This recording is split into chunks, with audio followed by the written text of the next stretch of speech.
Ladies and gentlemen, welcome back. It's the One Health Podcast. I'm your host, Tori Schmelzer, and I'm a fitness entrepreneur and fitness enthusiast.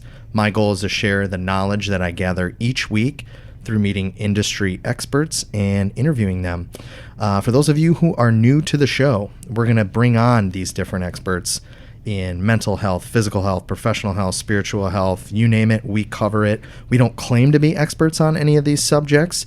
We just interview the people that are for the greater good. Thanks again for all the love and support on our social media, all of our subscribers, anyone who's taken a minute or two out to watch the YouTube channel or gone on our Instagram, given us a like, a follow, all that stuff. We really do appreciate that. If you guys could do us a favor, hop on that Purple Podcast app on your phone and leave us a review. There's a section on there. We really do appreciate it. That does help us in the rankings. It helps us to reach more people, which is our goal. That's why we started the podcast. And I want to give an extra special thanks to our sponsors, Eco Gym. These guys made this podcast possible, so I really do appreciate that. They are now offering a revolutionary group fitness class called Surge that's going to change the way you think about group fitness, boot camps, that whole scene. I've been taking them 3 days a week since January, and I mean, it really has changed my life. So I can tell you firsthand. If you have any questions, ask me. But go on there. Go to goecogym.com. Once again, that's goecogym.com. There is a link on there where you can book your first class for free. You get 3 free classes or 3 free workouts with a personal trainer. So you guys go on. If you're in the Chicago area, make sure you go on and check that out. Today on the show, we have the amazing Dr. Jason Langslet from HealthSmart in Northbrook. Jason, welcome to the show, man. Yeah, I appreciate the opportunity. Thank you. Just a little bit of background on Jason. He is a Chicagoland native who currently practices in the premier NUCCA chiropractic office here in Northbrook alongside Dr. Marshall Dickholtz and Daiki Ishiyama. He has helped patients from around the globe regain their health by restoring proper brainstem function and body balance. From vertigo to lower back pain, migraines to arthritis, he has helped patients resolve many different health concerns simply by removing one of the major stressors in the human body that is often overlooked from childhood. So that's a little bit of background on Jason. I guess let's just jump right in here, man. What made you interested in this industry? What made you gravitate towards this? What was the driving force behind that? Yeah, I would say just overall, as far as health is concerned, it's always been a main focus for mine just from, I mean, honestly, elementary school. Like right from the get-go, I knew that I was super fit, wanted to be fit pretty much as long as I could be. Always looking to improve myself as far as athletics, sports, just making sure I could be the best that I could. And it wasn't until high school, really, that I kind of came across this chiropractic philosophy or idea. I had no idea that chiropractic existed. Honestly, it was kind of a fluke. I was in a class that I wasn't supposed to be in, and we had a chiropractor come in, just kind of a career type. This is an opportunity, something that you could do when you leave high school, look into it. And it blew my mind, really. I mean, had no idea that this was an opportunity or something that even existed, and I was instantly hooked into it. So, I mean, really, she was just checking people's posture and showing where, you know, if your hips aren't level and if your head's not straight, all the things that this could impact, not only as far as your symptoms are concerned, but even just overall performance. And that's where I really caught on. So obviously wanting to improve myself, I saw that being a runner, it could have a huge impact as far as making sure everything was in the right spot for me. So I had to kind of convince my dad a little bit more before he took me anywhere, just because he was under the same mindset as most people, which is no symptoms, there's not anything to do about it, right? Why would I go take you anywhere and spend time and money and energy into something that really isn't going to help you if you don't have any back pain or whatever? So pushed. Eventually got him to take me to a traditional chiropractor here in the north suburbs in Vernon Hills, actually. And it wasn't anything greatly different than what I expected it to be. Obviously, I expected to get my back cracked or an adjustment or anything or something like that. But as far as my performance goes, I had a massive race the next day, and I just saw a huge improvement on my time.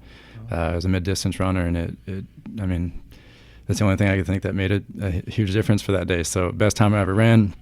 And I started putting the pieces together. I said, well, I just got an adjustment. I'm in alignment. I think this is probably the way to go moving forward. And so that's when I decided that there was really no looking back. I wanted to do that for other people too. And obviously having the interest in health already, going into a healthcare field, everything really connected that way for me. So that's cool. So you went back to your dad and you like showed him your time and you're like, see? For sure. Had to rub that one in a little bit. I love how that works, because parents are like, well, I don't know. You know, there's always that skepticism with them, and then you kind of got to prove them wrong. Well, okay, I guess I can give it a shot. Feels good, yep. That's awesome, man. I didn't know you were a runner. That's really cool. So are you still racing now, like doing a bunch of races? Have you run any marathons? Like, I haven't. My goal is to do a marathon at some point. It keeps getting pushed back, just the time commitment. I don't want to do it, half-assed essentially. I want to do 16 weeks of training, right? Correct, My girlfriend runs them, and she just started a couple weeks ago, 16-week training program. And man, you're right. You're trying to run a business. You're trying to run, your practice there, and it's just like Saturdays on the long runs. You're okay. Well, here's 3 hours of running. Got to block that out. Then you got to block out recovery time. Yes, correct. Which is another thing. So that's awesome, man. That's really cool how you got into it like that. That's a little bit different than I've had other chiropractors on the show and stuff like that, and they just kind of stumbled across it. It feels like you had direct evidence. I do this happens. You know what I mean? Correct. It's really cool. So tell me about this NUCCA treatment. How is it different from some other traditional chiropractic treatments? What are you guys doing when you're doing this treatment? So I guess just start with that. I mean, our patients, as a kind of segue into that, when they come in, they tell us that we're not chiropractors, right? So right off the bat, obviously there's something different there. These are patients, new patients that have been under care for 30 plus years. Every time they come in, you guys are not chiropractors. There's no way that you fall into that same model, right? Now, I'm a licensed chiropractor, right? I have the license and the training and everything, but just the way that we approach it is completely different, night and day, from what most people are thinking of when they think of chiropractic. And so I knew I was going into chiropractic initially. Went to college, got an undergrad degree, decided to stay in the Quad Cities. I went to Palmer, and as I was there, my understanding was similar to most people, that I was going to learn how to do regular adjustments, crack backs and necks and push hips and all this other stuff, which at that time appealed to me. I thought that's what made the difference in my life. This is how I'm going to help other people. But once I got there, I figured out that there's a whole nother world of there's maybe 200 or plus different chiropractic techniques outside of just what most people think of. So there's a whole nother level that most people don't even realize for the general public. So I got there, and then I was blown away again by all the other things I could study too, not just the traditional manipulation type chiropractic. And I came across the NUCCA technique, and that's where it took a little convincing at first, because I thought I wanted to be a traditional chiropractor. I didn't really want to change that, but I just kind of pursued it kind of gently at first, started moving in a little more in depth.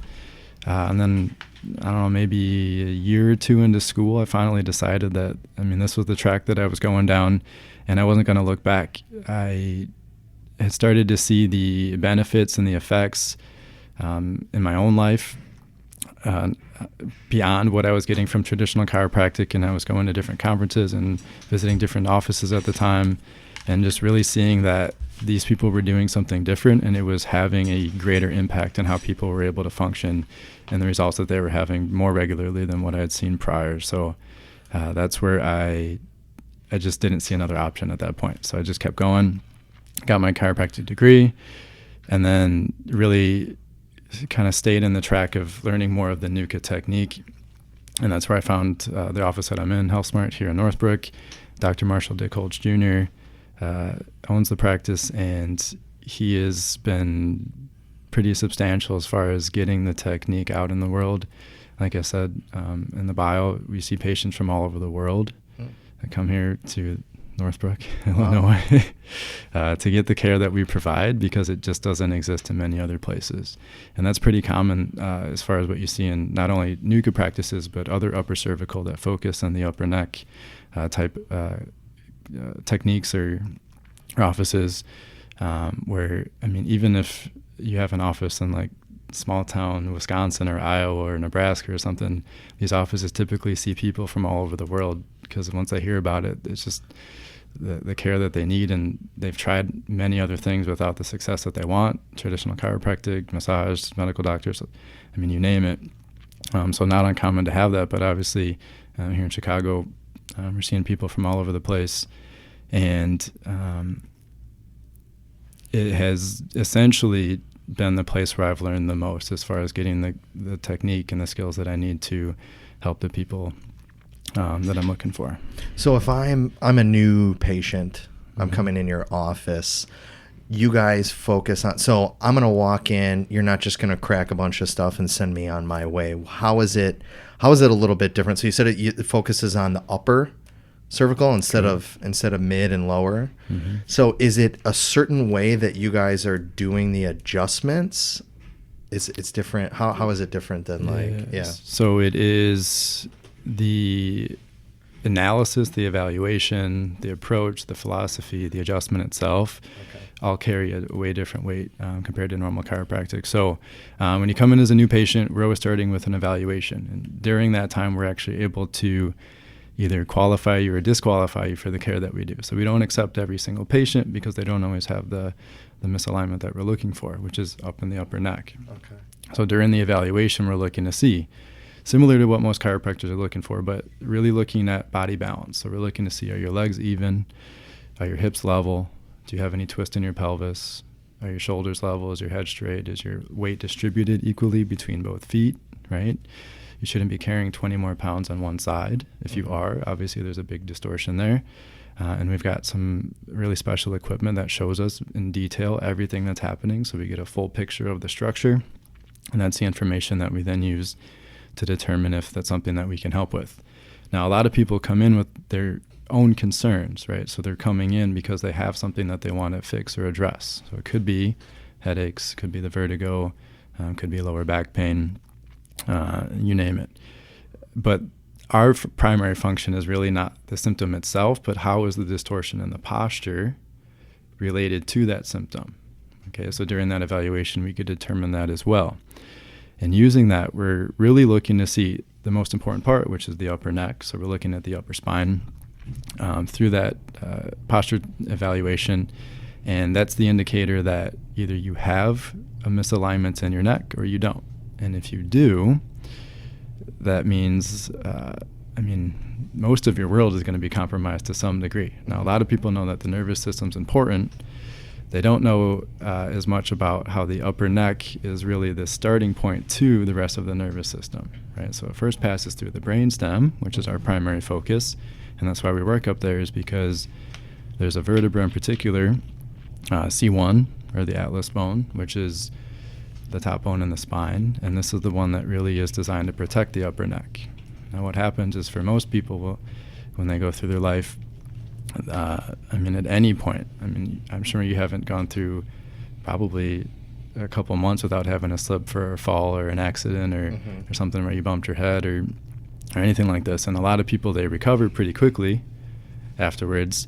But what happens in the upper neck is there's an opportunity for that to misalign. So the bone that is supposed to protect the brainstem and the nervous system is no longer doing so. It's actually stressing that area. So when you're stressing that area for long enough, eventually things start to crumble, unfortunately. And it's expressed not only through the posture, but in the secondary symptoms as well. So when people come in later on with a migraine or chronic migraines or low back pain or things that aren't resolving, it's because that primary misalignment from the accident that could have happened 20, 30 years ago was never corrected. So now the body's been compromised for this whole time, And like I said, eventually it does crumble. Like if your house was on an unsteady foundation for 30 years, it could hold up for probably a pretty good amount of time, but eventually it doesn't do that forever, and things start to break down. So how many treatments are needed with this? Let's say, let's say, for example, I've had a lot of problems, with my back throughout my life. How many treatments does this take to kind of get things back in order? Is it like, twice a week for like the first 3 months? How do you guys plan on that? Or is each person's situation a little different? Yeah, so we will cater to the individual, but just kind of going back through a new patient. So once we have the evaluation, we know that you qualify for care, you have the upper neck misalignment that we're looking for.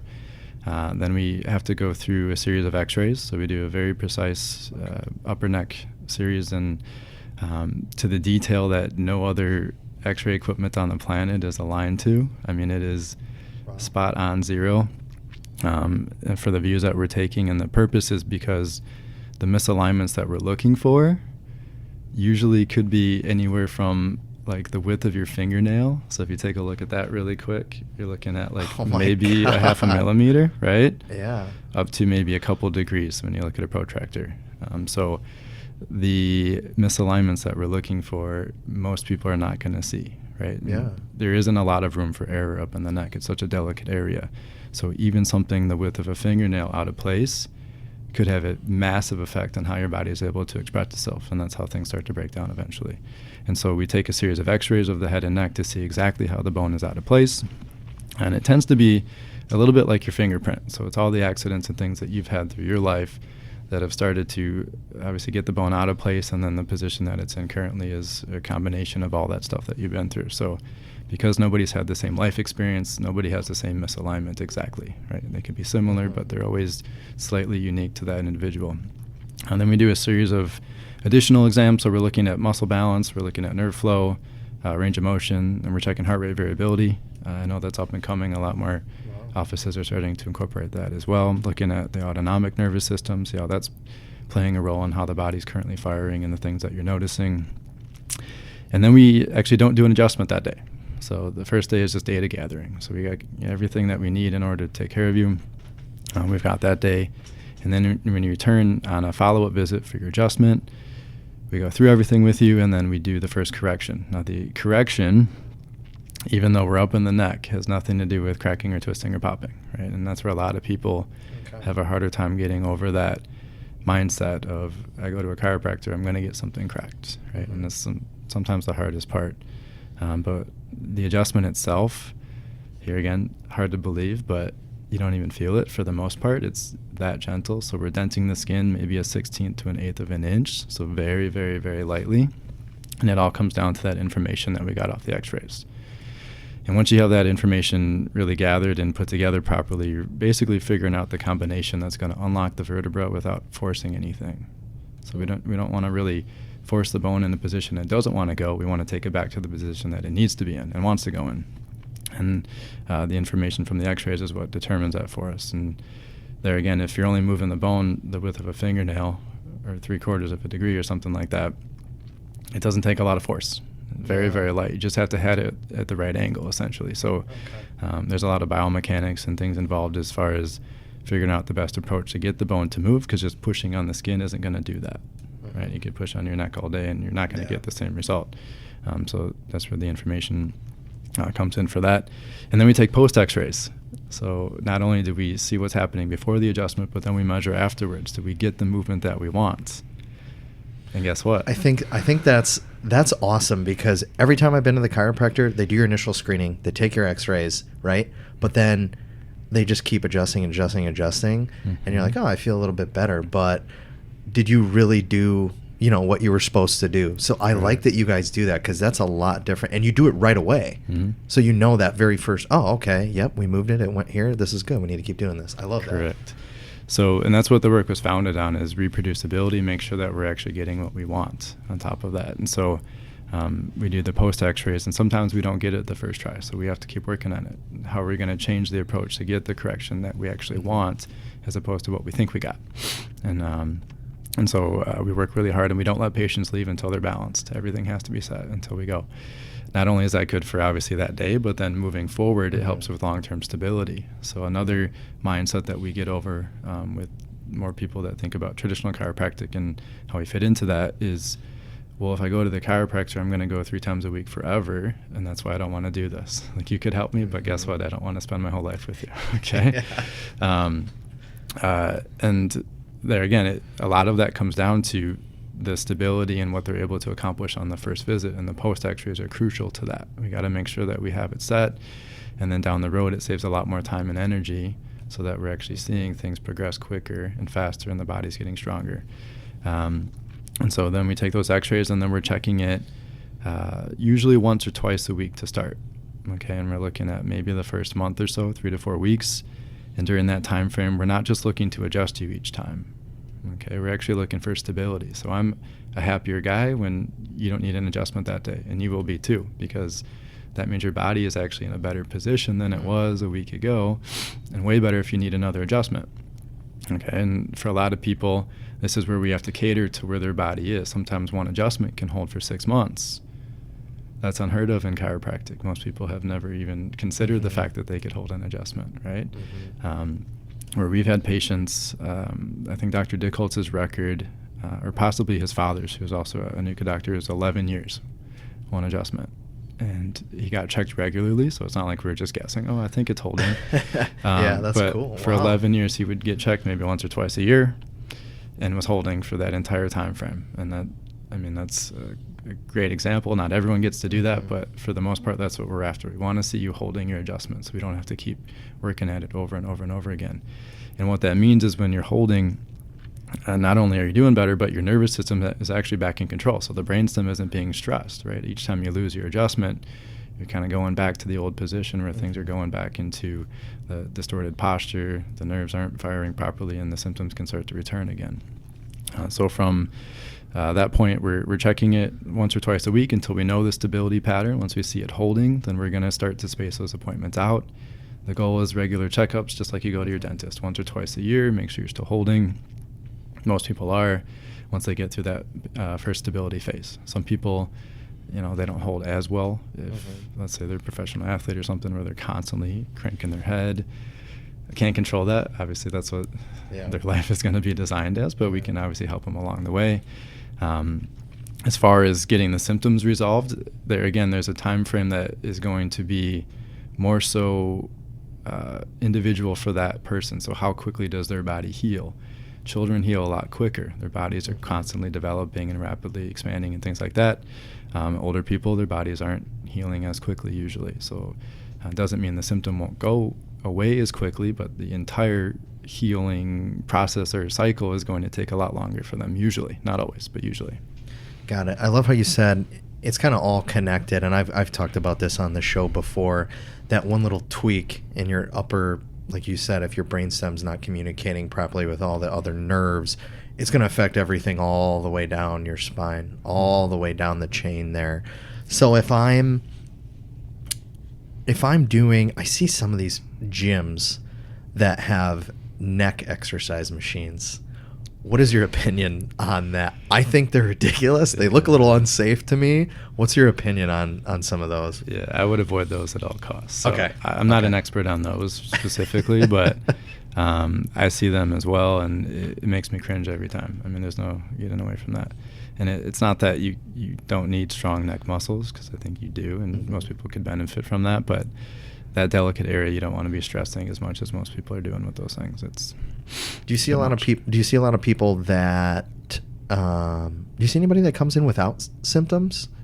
We do, actually. Yeah. And that's the ideal patient, because they're actually catching it before the symptom arises if they have the misalignment. So like I said, if your misalignment happened in an accident when you were 5 years old and it never got corrected, and now you're 25 and you still don't have symptoms, but you've got that misalignment that's been boiling underneath the surface for so long, there again, eventually things will start to break down. And it's not me being dark or narcissistic, or not narcissistic, but kind of negative on the subject, but it's just how things work. It can't withstand that distortion forever, and the nervous system has to constantly be operating at a full capacity in order to work right. And so Patients that come in without the symptoms, they're catching it sooner. And if they don't have a misalignment, then we don't help them. I mean, there's nothing to correct then. But if they have a misalignment and they don't have a symptom, there again, it's preventative. Just like bring it back to the dental analogy. So you don't just go to your dentist when you have a cavity or your tooth hurts. You're going regularly to make sure you don't get those things later.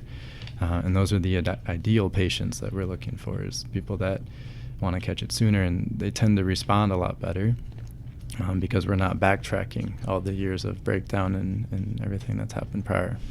So you guys are doing these adjustments. Are you looking at the way muscles are firing in the back and in the neck too as well, as you're doing the screenings and stuff like that? That's one of the tests that we do. So It's a surface EMG, and a lot of offices do them, not just chiropractic or NUCCA offices. But it does look to see how the muscles along the spine are firing, looks to see which areas are being affected the most. So if your hips aren't level and you're leaning 2 or 3 degrees off to the right, let's say muscles have to compensate for that. So we have an idea of which areas are being affected the most. And then we can check it again afterward and see how that's balanced out once we got the body back in balance. And that equates essentially to wasted energy. If your body is spending, let's say, 50-60% of your energy just to hold you up, how much of the energy could be used for other things like healing or thinking clearly or really digesting nutrients and things that you need to stay healthy. So if I am a personal trainer and I'm at the gym and I have clients, what are some things that I can keep an eye on that are going to tell me, okay, this muscle's not firing or there's an imbalance here? What are some things that you'd kind of recommend to these, personal trainers to look for in their clients, or even people just working out? Hey, I'm doing this squat motion. If I'm leaning to one side, is that bad? Like, what would you recommend for that? Yeah, that's a trickier question, but I think some people will start to develop a sense of where their body feels most comfortable. So I have patients all the time that say, either before they're under care or if they've lost their correction, they're out of alignment, they just notice that their body drifts to one side. So if they're in the car for a long period and they start to notice, well, I'm always sitting on my right side or on my left side and I don't know why. And that's an indicator that your body just doesn't know where center is again, because it is out of alignment and that miscommunication is happening. You can get an idea just basically left to right if you're comparing what side has the strength that you're after, what side doesn't. Most people, it should be pretty balanced, I would say. Specific exercises, I don't have an idea for that. Sorry. Yeah, no, that's cool. No, I was just wondering, some things to look for, when we see people doing this. Obviously, we can tell if there's an imbalance. Would you recommend that they focus a little bit more on, doing individual arms when they're doing exercises or individual legs when they're doing it versus both at the same time? I don't. There's value to both. Okay. And, personal trainers have more of an expertise in that. So, I trust that they know what they're doing. Gotcha. As far as things that we recommend for patients, it's a lot more taking care of your head and neck that we don't do so much. Having a good pillow that keeps you supported in a neutral posture through the night. If you're getting on an average an 8-hour night worth of rest or sleep, obviously you want your head in a good spot. Otherwise, you're just cranking your neck. And there again, that has an opportunity to have negative effects down the road. Things like with our cell phones, there again, the text neck epidemic that everyone's starting to talk about. People with their heads down. Mm-hmm. Got it. Yeah, we kind of laugh at it, but 20 years down the road, it's not going to be so funny. Seriously, yeah. I used to get I got AirPods now. You can call me a snob if you want, but I got so sick of, while I'm on the computer, cranking my neck to the left to support my phone as I'm typing all day when I'm working out. Yeah. And I can tell a difference now that I got the AirPods in it. It makes life a lot better. But yeah. The texting neck thing is crazy. Not a lot of people talk about that, but it's, especially younger generation, our generation. Mm-hmm. Yeah. It's only going to get worse. Mm-hmm. Our parents didn't really have that problem. No, not so much. Yeah. But yeah, and that's one of the things too, is holding your phone up with your shoulder. We talk about it all the time. People do it and they don't know how much stress they're putting on their neck to do that. And if you're doing it 8 hours a day, if you do a lot of phone interaction, obviously a headset is where you want to go, but some people, they kind of get in that habit. They're using their hands, they throw the phone over really quick and just destroying the neck essentially. But things like that, just having good posture, Another thing that people don't talk about is having your hair washed back in the shampoo bowl. That's a huge one. Oh, yeah. I didn't think of that either. I mean, I only go every like 6 weeks to go get my hair cut, but yeah, not so good for your neck. Unfortunately, that's where most salons or hairstylists, that's what their go-to is, going back in the shampoo bowl. And they've gotten better, so I know that starting to accommodate more to get the head a little more comfortable and in a neutral position. But anytime there's no support and you're just kind of falling all the way back into the sink, you're really putting a lot of strain and effort into the upper neck, and that's where things can start to go out of place. So all the women out there listening, get a towel underneath there or something. Yeah, or you have to go forward. And patients don't like hearing this, but going forward into the sink, you're not going to do the damage that you would going back. So you can go forward or wash it at home.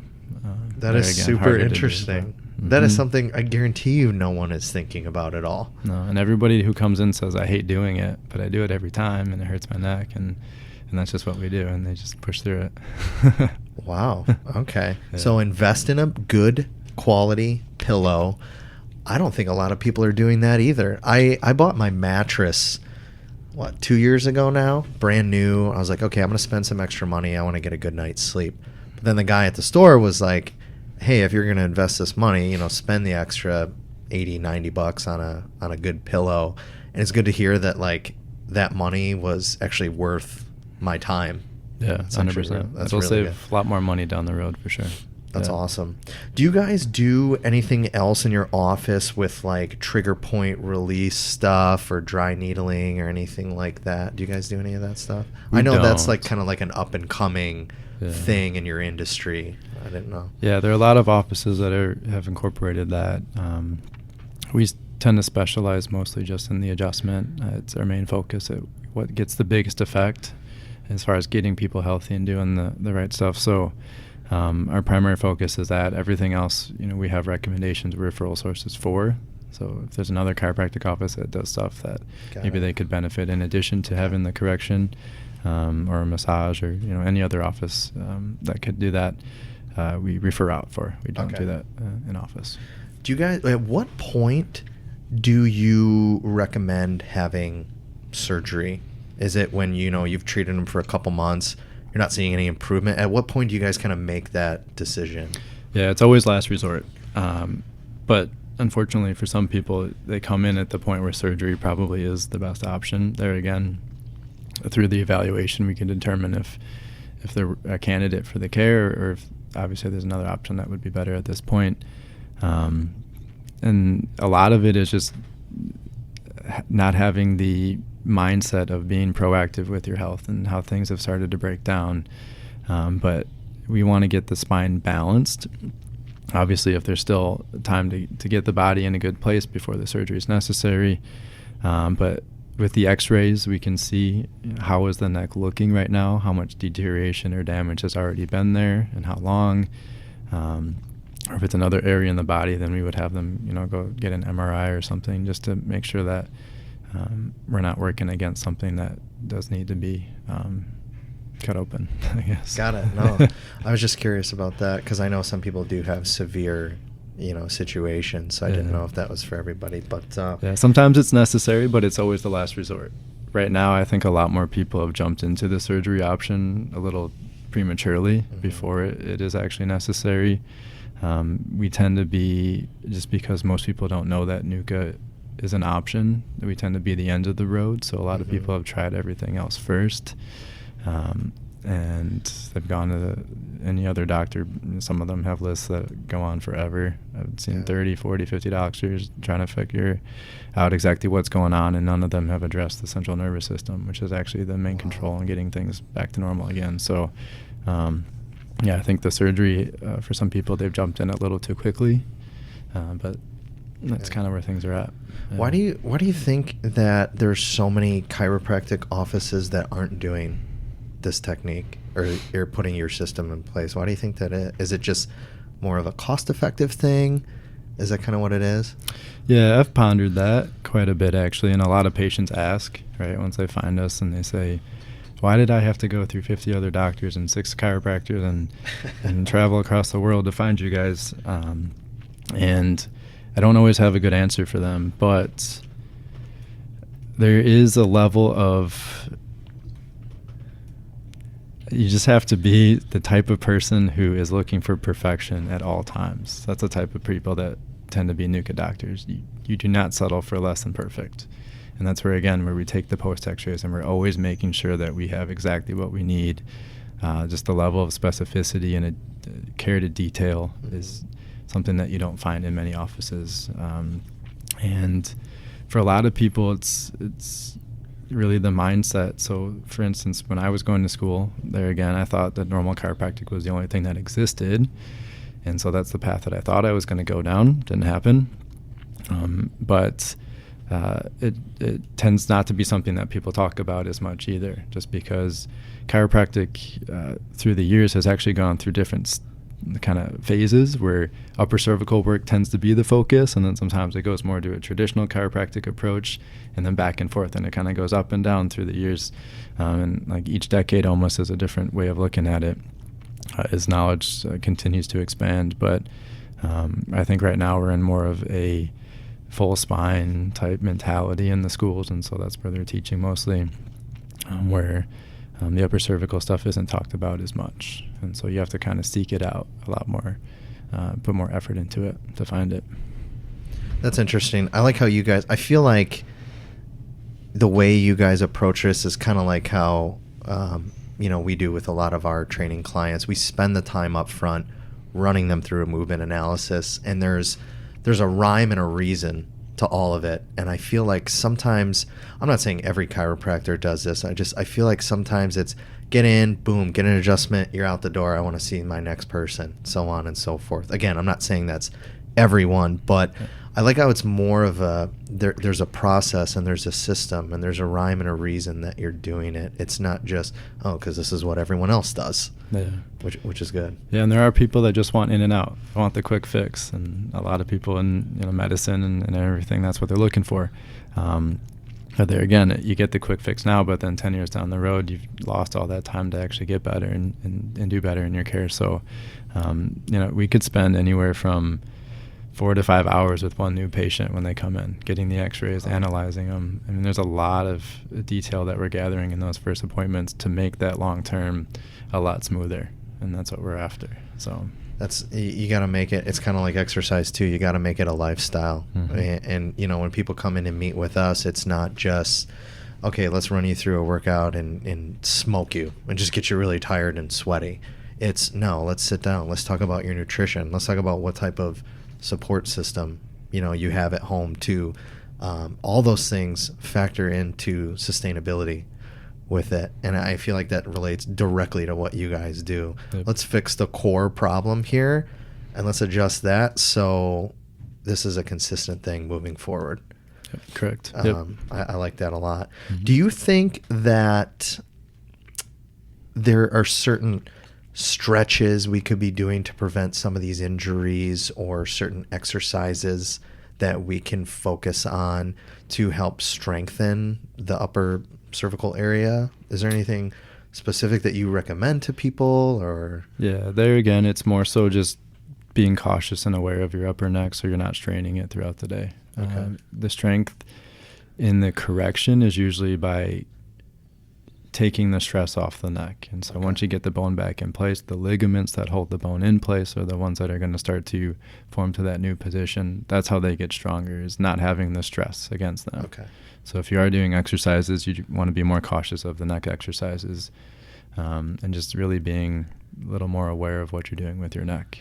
Like I said, yeah. If I'm doing things to put stress on my lower back, could that affect my upper back as well? It could, for sure. Yeah. It's all connected, like you said earlier. I mean, things are going to affect things that we never even thought could have an effect on other areas, and vice versa. So we've had cases where just by adjusting the upper neck, we can see relief in foot pain and ankle pain and things like that, where most people don't see any connection there. But there again, it's the nervous system that we're affecting and influencing. We're not just helping people with neck pain. We're impacting the entire structure in the body, and we can see awesome things as a result. Yeah. I love it. Any other tips, tricks, pointers, anything like that? Any advice you want to give to someone who's listening to this and thinking to themselves, should I go in and go through a screening with these guys? Are you going to say, just do it? Yeah, I mean, you pretty much just have to do it. There again, it's prevention. I wouldn't wait until your body is telling you it's time to do something. You have to do something prior. If you wait too long, things break down. It's as simple as that. And you don't want to be the person that waited until their entire body is no longer able to support them or help them. And everybody sees those people and says, I don't want to be that, but they don't always have the answer on how to prevent that. And having your body in a good alignment and a good position, expressing itself freely, having the nervous system in control again is really your best chance as far as getting everything else in line and keeping you in a good spot. That's awesome, man. Well, I want to commend you on the work that you guys are doing. I think it's a much higher quality level of care than just your average chiropractor. So I want to commend you on the work you guys are doing. I think it's awesome. Keep up the good work on that. And yeah, man, thanks again for being on. Yeah, definitely. Really appreciate you taking some time out, man. I think this will help a lot of people. Again, special shout out to our sponsors, Eco Gym. Thanks so much to those guys. Again, remember, go to goecogym.com. Check that out. Redeem your free class, your free workouts. Go on and do that. Until next week, guys, thank you so much for joining us for another episode.